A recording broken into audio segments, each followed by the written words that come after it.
When my girlfriend's sister texted me late at night, "Come over, she won't know," I thought it was a joke. But the moment I walked through her door, I realized nothing about this night would be simple. The story begins in quiet stillness. It's late, not yet midnight, but late enough that the house feels empty, the streets outside muted.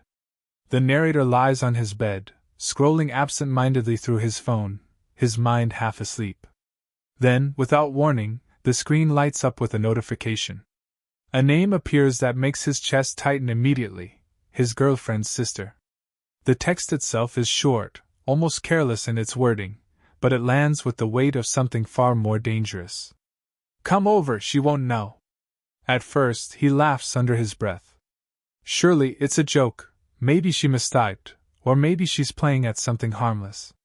But the words echo. He reads them again, and each time his heart beats harder against his ribs. His room feels warmer suddenly, as if the quiet air has thickened around him. He sets the phone down on his chest, staring at the ceiling, but his eyes refuse to stay focused. Every nerve in his body feels alert now. His thoughts race in circles. What did she mean? Why me? Why now? There's guilt almost immediately. The thought of stepping into a space that belongs to her, his girlfriend's older sister, feels reckless, even disloyal. But beneath the guilt stirs something undeniable: curiosity, that dangerous pull of being noticed by someone you should never be noticed by. The narrator's mind flashes to the sister herself, the woman he has only ever seen in passing moments. Confident, graceful, always carrying herself with a kind of quiet strength that sets her apart. Her eyes have always lingered on him a little longer than necessary, or maybe he only imagined that. Either way, the memory of her presence is enough to make his throat dry. He picks up his phone again, scrolling back to the message. His thumb hovers over the keyboard, unsure of what to say. He types out a reply. "What do you mean?" Then deletes it. He tries again. "Is everything okay?" Then erases that too. The hesitation feels heavy, like he's standing at a locked door, knowing that opening it could change everything. The silence in the room deepens. Even the faint hum of the refrigerator in the kitchen feels louder. He notices the weight of his own breathing, steady but too fast. His fingers curl tightly around the phone as if it were something alive, pulsing with hidden intent. Finally, he tells himself it's nothing, that he'll ignore it, let the message fade into memory. But before he can put the phone down, it buzzes again. A second message. This one is softer, less teasing, but no less dangerous. "I just don't want to be alone tonight." And that's when the guilt sharpens into something more complicated. The edges of empathy and desire blur together. He knows he shouldn't. Every part of him says this is a boundary too close to cross. Yet something in her words, in the vulnerable way they're written, calls out to him. He exhales slowly, his hand trembling as he types back. The scene ends not with clarity, but with choice, and the quiet, undeniable knowledge that he's about to step into something far larger than himself. The drive over feels longer than it should. Streetlights flicker past in silence, and with each one his doubts grow heavier. He tells himself he's only going because she asked for company, nothing more. Yet beneath that excuse, a deeper truth hums quietly. He wants to know why she reached out to him. When he pulls into her driveway, the house looks different in the late hour. A single light glows in the living room window, golden against the night sky. It's not unwelcoming, but it feels private, like stepping into a secret he isn't sure he's ready to hold. He knocks softly, half hoping she won't answer. But within seconds the door opens, and there she is. His girlfriend's older sister. She's dressed casually, a loose sweater draping over her frame, her hair tied up as if she hadn't expected company. Yet somehow, the simplicity makes her presence sharper. Her eyes meet his, and for a moment neither of them speaks. The silence stretches just long enough for him to feel the quick beat of his pulse in his neck. Finally, she smiles faintly, a curve of her lips that carries both relief and mischief. "You came." Her voice is warm, low, edged with something that feels like gratitude. He steps inside, the air of her home washing over him, a subtle mix of lavender and something faintly sweet, like vanilla. She takes his coat from him, and when her fingers brush his arm, the touch is light, almost accidental, yet it lingers in his skin long after she pulls away. The living room feels intimate, even though it's just an ordinary space. A lamp glows in the corner, casting shadows across the furniture. A blanket is draped over the arm of the couch, a half-finished glass of wine on the coffee table. The small details make him feel like he's trespassing into her private world. "Tea?" she offers, moving toward the kitchen without waiting for an answer. He follows with hesitant steps, unsure if he should sit or stand. When she hands him the cup a few minutes later, their fingers touch, a brush so quick it could have been nothing, yet his body reacts as if it were everything. They sit across from each other, steam curling from their cups. Conversation starts carefully, small talk about work, about the week, about the kind of things that mean nothing but keep the silence at bay. But he can't ignore the way her eyes linger on his face when he speaks, or the way her laughter comes softer, like it's meant only for him. When she leans forward to set her cup down, her bracelet slides down her wrist with a soft clink. The sound feels louder than it should, marking the closeness of the space. She doesn't sit back immediately. Instead, she stays leaning in, her hand resting on the couch cushion between them, close enough that he can feel the warmth radiating from her skin. The air feels charged, as if the room itself is holding its breath. He tells himself not to move, not to lean closer, but his chest rises with a deeper breath, betraying him. She notices. Her lips curve again, faint but knowing. And in that moment, he realizes, this is not a casual visit. Whatever boundary existed before, it's already thinner than it should be. The tea between them has gone lukewarm, untouched for too long. What started as polite conversation drifts into silence. But it isn't uncomfortable, it's heavier, charged, as if both are circling around something neither has the courage to name. She's the first to break it. Her voice drops softer, her eyes lowering to the rim of her cup. "Do you ever feel like no one really sees you?" The question catches him off guard. It isn't playful or teasing. It carries weight, the kind that comes only from someone who's been holding it in too long. He waits, sensing she isn't finished. She exhales, her shoulders shifting as though she's setting down an invisible burden. "Everyone looks at my sister, at her beauty, her energy, the way she draws people in. She's easy to love. And me? I'm just there. The reliable one. The background." Her lips tighten briefly before she forces a faint smile. "But no one really looks." The narrator feels a pang in his chest, sharper than he expects. He studies her carefully, the curve of her shoulders, the way her sweater slips slightly at the collarbone, the tired light in her eyes. She's beautiful in a way that doesn't scream for attention but whispers with quiet dignity. And suddenly, he wonders how anyone could fail to notice. He leans forward, the couch creaking faintly beneath him. "I see you," he says before he can stop himself. The words come out lower, steadier than he expected. Her eyes lift to his, searching. For a moment, she doesn't speak, as if testing whether he means it. Then, almost imperceptibly, her hand drifts onto the table between them. It rests there, open, exposed, as if she's placing her heart down without asking for anything in return. He hesitates, his pulse quickens, his throat dry, but then, slowly, he lays his hand over hers.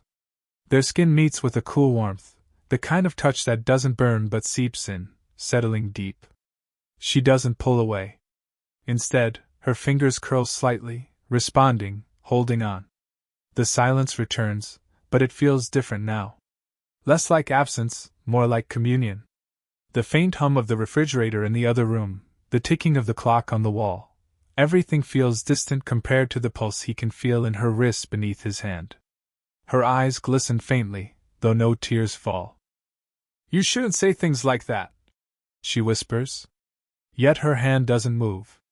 "And you shouldn't text things like you did," he replies gently, almost smiling. For the first time, she laughs, not a careless laugh, but one that breaks tension, soft and trembling. She squeezes his hand, and in that tiny gesture the room shifts. It isn't romance yet. It isn't betrayal either. It's something fragile, suspended in the space between, an intimacy born not from stolen desire but from two souls daring to be honest, if only for a moment. And in that moment neither of them wants to let go. The air feels different now. He's still holding her hand, though either of them has acknowledged it out loud. Their cups of tea sit forgotten on the table, the steam long gone. What lingers instead is a silence thick enough to feel, wrapping around them like a shared secret. She finally pulls her hand back, but not to create distance. Instead, she rises from her seat and crosses the room, her sweater brushing lightly against her frame as she moves. She takes the blanket draped over the arm of the couch and spreads it out, settling onto the cushions with a sigh that sounds more like release than comfort. "You can sit," she says softly, glancing at the space beside her. He hesitates, every instinct telling him to keep his distance. Yet something stronger, that quiet pull he felt the moment he read her text, guides his steps. He sits, leaving just enough space between them to be polite, but close enough that he can feel the shift in the air where her body warms the room. For a few moments they don't speak. The only sound is the faint ticking of the clock and the soft rustle of fabric when she tucks her legs beneath her. Then, slowly, she leans closer. Not much, just enough that her shoulder brushes against his arm. The contact is feather-light, but his body reacts as though it were a spark. She doesn't move away. Instead, she lets the closeness linger, her gaze fixed somewhere ahead, as though she's pretending the contact is accidental. But when she speaks, her voice betrays her intent. "It feels good, not to be invisible." Her words sink into him. He turns slightly, studying the side of her face, the way her lashes catch the dim lamplight, the curve of her lips that tremble just faintly as though she's afraid of her own honesty. Without thinking, he leans a little closer too.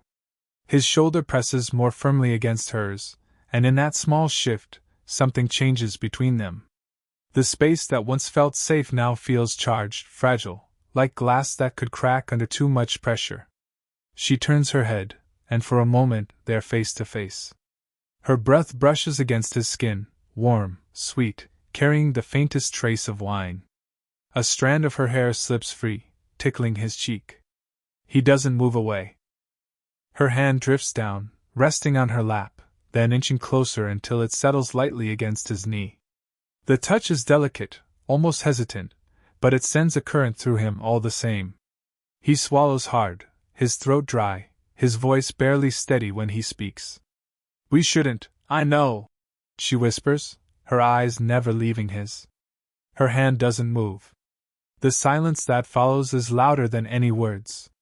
His pulse hammers in his chest, echoing in his ears. For a moment, he's certain they're both about to cross the line fully, a kiss, an embrace, something undeniable. But instead, she leans back slightly, not breaking the closeness, just easing the pressure. Her hand stays where it is, her touch a reminder, they're already closer than they should be. And with that, the unspoken truth settles between them, a truth that neither can deny, and one that can never be forgotten. The room is dim, lit only by the warm glow of the lamp. Their closeness hangs unspoken, fragile, like a thread pulled too tight. She still hasn't moved her hand from his knee. He hasn't found the strength to ask her to. Both of them breathe carefully, as if the smallest shift might tip them into something they can't take back. And then the door opens. The sound is sudden, sharp, the quiet click of a key turning, the groan of hinges cutting through the silence like thunder. He jerks upright, the blanket slipping from his lap. His heart seizes.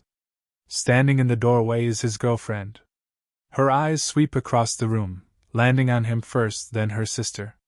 The expression on her face flickers between disbelief and something rawer, betrayal, fear, hurt all at once.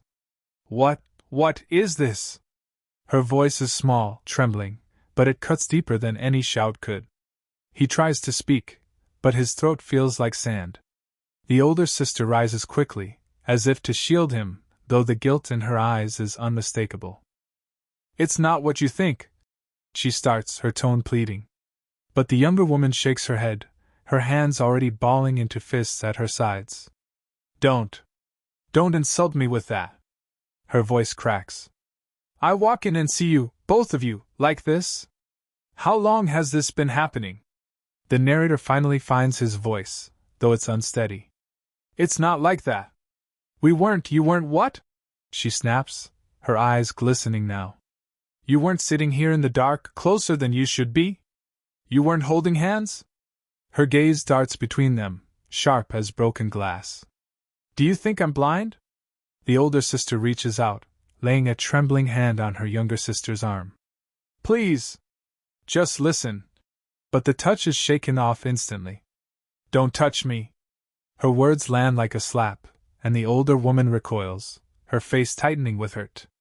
For a long moment, no one speaks. The silence is unbearable, filled only by the shallow sound of 3 uneven breaths.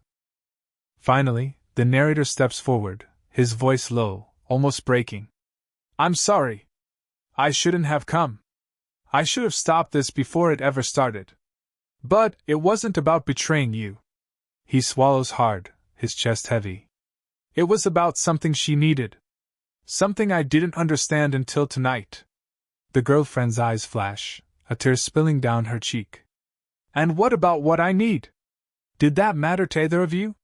Her sister closes her eyes as if the question cuts to her very core. It did. It does. I never wanted to hurt you.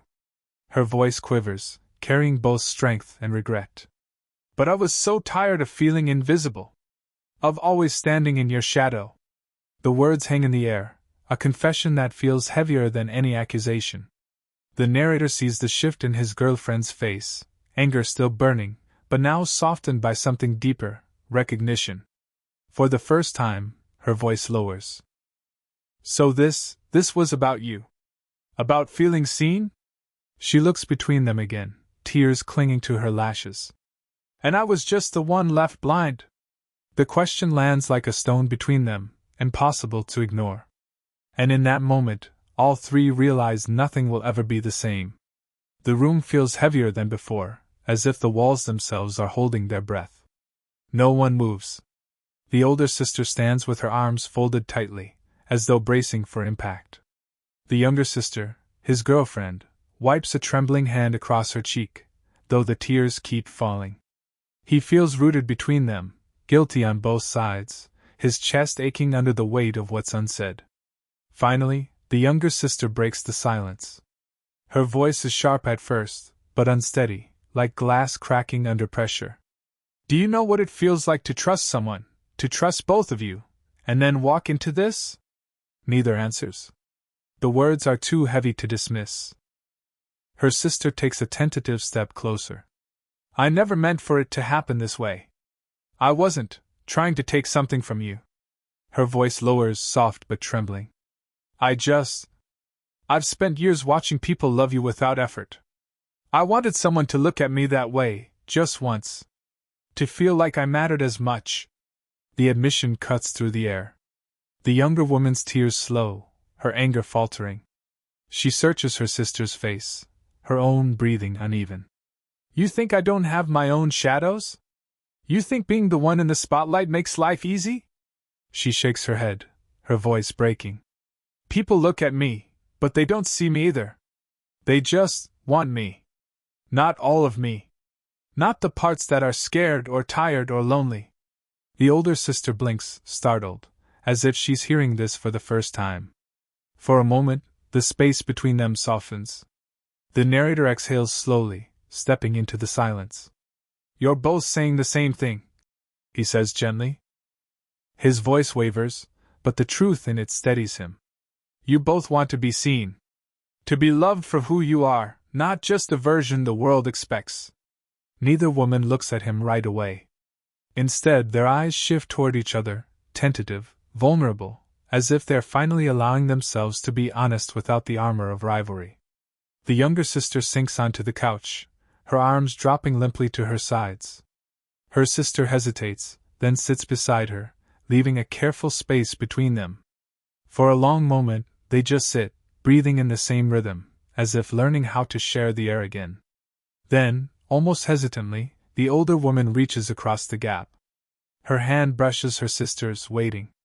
The younger woman doesn't pull away this time. Their fingers rest together, not fully entwined, but touching, enough to say what words can't.